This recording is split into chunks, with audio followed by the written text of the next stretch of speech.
What is up, my friends? Welcome back to the channel. I am Nicole with Sonar Sewing Patterns, and in today's video we are doing another edition of the throwback series where I'm going back through in the order that I wrote my patterns, and I'm making new content, making new updated construction videos for you. So in today's video we are making the fun and lovely can cooler. Now this guy comes together so quick. It's perfect for batch sewing. It's great for beginner, especially if you haven't really gotten into cork quite yet. It does work on any self-healing edge textile. That means that it needs to be able to be left raw because we do have raw seams on the inside and then here along the bottom as well. So cork vinyl, thin leather works for all of that. I do like it in cork because cork is water resistant, so it doesn't matter if the can or the bottle sweats on it. It's just going to dry out. It's no biggie. And it's just a lot of fun to play with. So I'm not going to keep you here long because I go over all the specifications in the video itself. But as always, all of the pertinent links are down below. I do offer SVG files for this. They work on any cutting machine or laser that takes SVGs. That is a bundle that comes with the PDF and fits standard like cans and bottles. I think that's really all that there is to say about it. It's pretty straightforward. I love this little guy so much. I hope that you do too. And yeah, if at any point you're enjoying the video, please be sure to give me a like. That helps me in the algorithm world. Subscribe, press the notification bell, all of that fun stuff, and I will see you at the end. Also wanted to add, if you are a patron, don't forget to use your discount code. You can find that under the membership tab. And if you would like to join us on Patreon, click the link that's down in the description box. Come join the party. To get started on this very quick project, you need to cut out your pattern piece. You will find instructions in step 1 on how to use the negative space pattern pieces. But what you're going to do is cut your blank. That's what I call this one long sheet. Here you want it to be all one piece, and then you're going to cut out your pattern pieces. You will notice that there are 2 small pieces. These are on the last page of the pattern. I promise you that they're there. When I say that this trips people up, I am not joking. I field a lot of questions. Where are the pattern pieces? Where can I find them? They're missing from my pattern, and I assure you they are not. So what you do is you cut out the total size, and then we're going to take our pattern pieces, and it tells you what to do with it in the pattern. And then on here, this is pattern piece B. This goes on the midline. So imagine that this is one full piece of cork, that these sections are not cut out. You fold it in half to find your midline and mark that. And then you take pattern piece B and line up where it says midline on the line that you drew. And then you're going to trace around it and cut this out on both sides. And then for pattern piece A, it's this little quarter section. You're going to lay it like so. So the little boot goes in toward the middle of the panel on both the top and the bottom edge, as well as the opposite over here. So go ahead and get your blank cut out, get everything ready to go. I like to engrave my logo on it at this point. So if you need to add a tag, that's just something that you might want to consider doing now. If you have woven labels, you can do it at the very end when we're doing final construction, and it can stick out the side or maybe out of the bottom. There's lots of options for woven, but if you have some sort of physical tag that you need to add, you want to go ahead and do that now. If you do it here on this section, here or here, this will be the outside of the can cooler. The way that this is going to work is we're going to simply fold our 2 short edges onto each other and line up all of our edges here.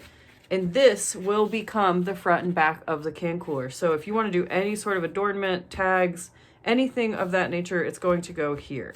This will become the bottom.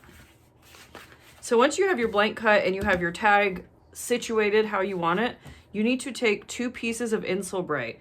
Now this is a woven batting that has Mylar needle punched in it, and I'm not sure if the camera's picking up on it, but it has a silvery essence. It's a little shiny. This back part is all white. I have not noticed any difference with the way that I lay the silver. I don't really pay attention to that when I'm laying everything out, but Insul-Brite will keep cold things cold and hot things hot for longer, but it is not heat proof. So this is often what is used in pot holders, but you want to be sure if you're taking anything out of the oven that's over 400 degrees, just know that this is heat resistant, not heat proof.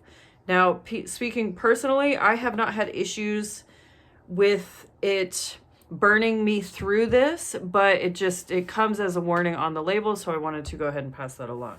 So as you can see, I laid my pieces here down on the center, or down on the bottom section across each other on this center point. And then simply what you do is you go ahead and you fold your ends to encase our Insul-Brite down in there, so you can clip, sew, glue, or clip, glue, or tape all of this into place. I would like to add a couple pieces of tape here just to hold everything so that nothing shifts around on me. If you're gluing, you want to definitely be sure that you're adding glue down to this section here as well. So I'm going to get this side in place and then repeat that over here.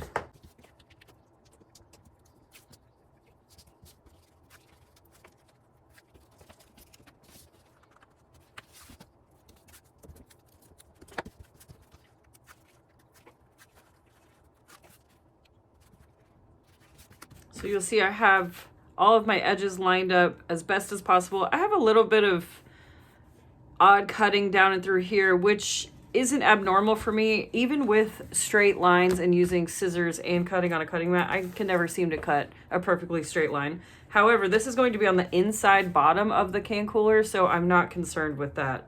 So I'm going to leave it as is.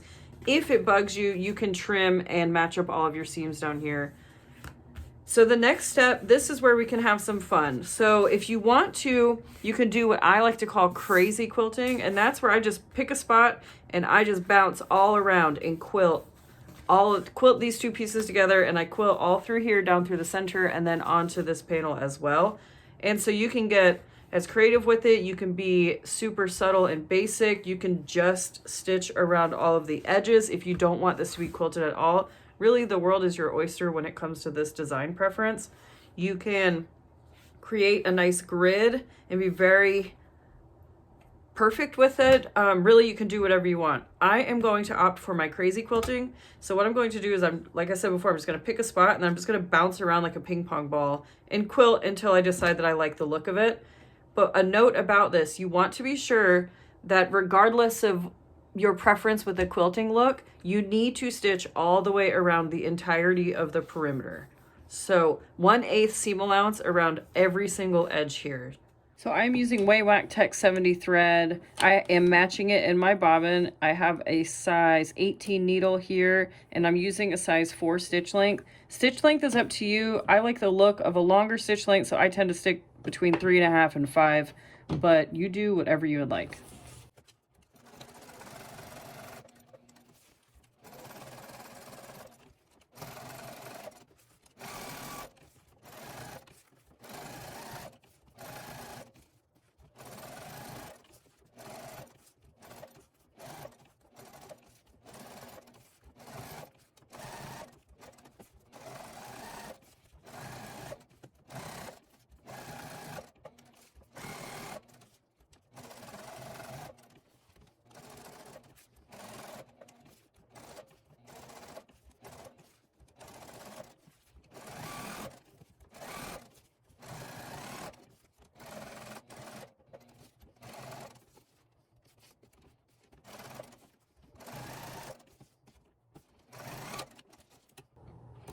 All right, once you get your quilting done, go ahead and trim up your threads.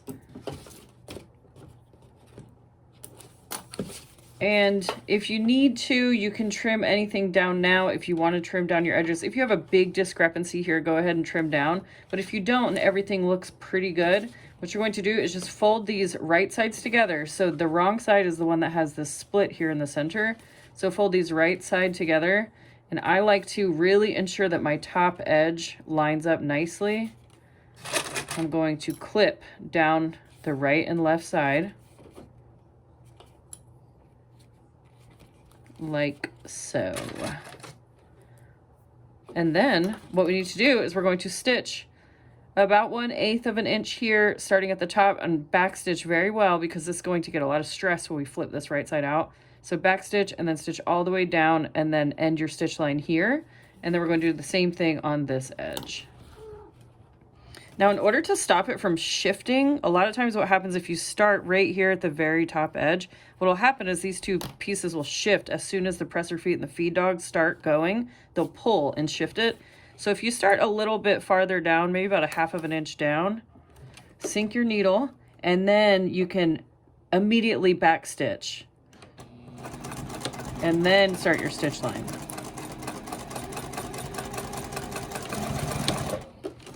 I have found that that helps me keep my top edge nice and even. And then trim your threads and then repeat over here.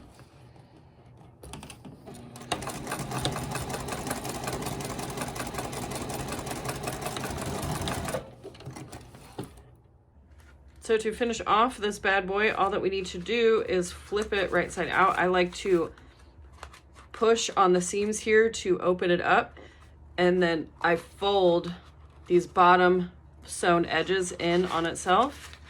Start the process.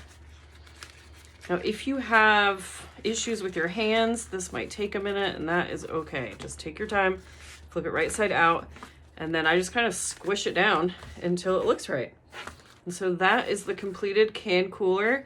If you need to flatten this out, if you have a heat press, you can put it in there with no heat and it'll flatten it out. But otherwise, you just stack them. I sell these on my table and I just like stack them all upside down in a row, and they eventually flatten out on their own, but they fit a can perfectly. A little bit of excess room back in here so you're not like struggling to pull the can out. It fits regular size bottles as well. Here's what it looks like along the bottom. I have not had any issues with the cork getting wet or sweating, and it's nice because it keeps your hand warm and it keeps the can cold. So, I mean, you can't really get much better than that.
I hope that you guys enjoyed this quick tutorial on how to make can coolers. As you can see, I did the sped up version at the end of this brown one, and it looks so nice without any quilting at all. It's a different feel as well. It feels a lot like fluffier, so you can have a lot of fun making these your own. I really hope that you guys enjoy this pattern as much as I do. Be sure to leave me a comment, let me know what you think, and keep your eyes peeled for the next tutorial coming next week. Talk soon. Bye.